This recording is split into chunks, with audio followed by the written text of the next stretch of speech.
Hi, my name is Alex.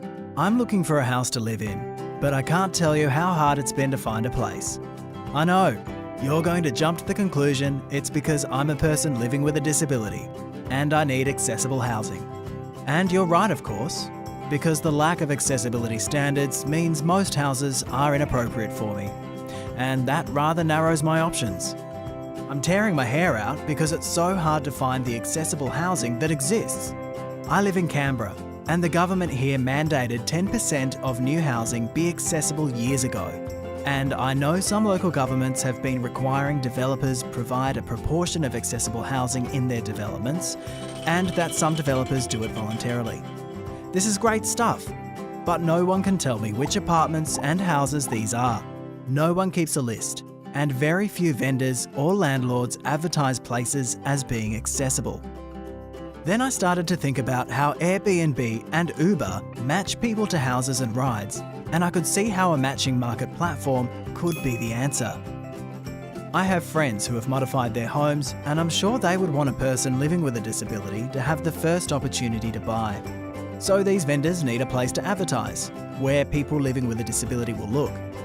The Summer Foundation, a disability advocacy organisation, has established a website, the Housing Hub, where landlords and vendors can advertise and where people living with disability can say what they need. The ambition is that developers build to satisfy this demand for accessible housing.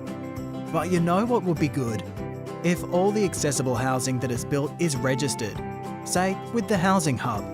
We could build an inventory of all the modified and accessible housing in Australia.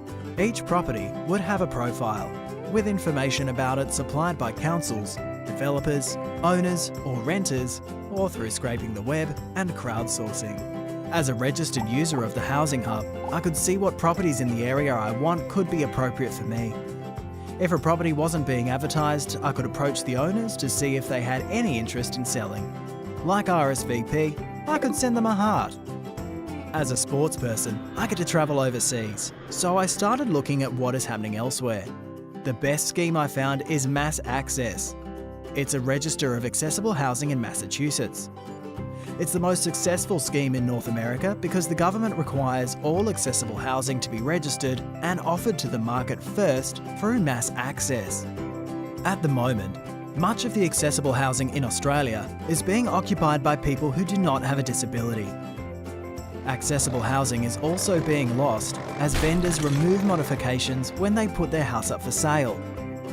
We need to provide incentives to the vendors to keep these modifications. It's a waste to spend money putting in modifications, only to spend more money taking them out when someone else needs those modifications.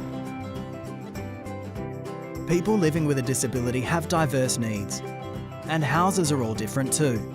Matching people living with disability to the right house is difficult. It's kind of like looking for a marriage partner. So a matchmaker would help, and that's where the Housing Hub comes in. Airbnb is well down this path for holiday accommodation. The Housing Hub could be the equivalent for long-term accessible housing. Funding to support the Housing Hub would be a great first step, but requiring mandatory disclosure of accessibility would allow us to rapidly build an inventory. So hey, that's my goal, to make accessible housing discoverable.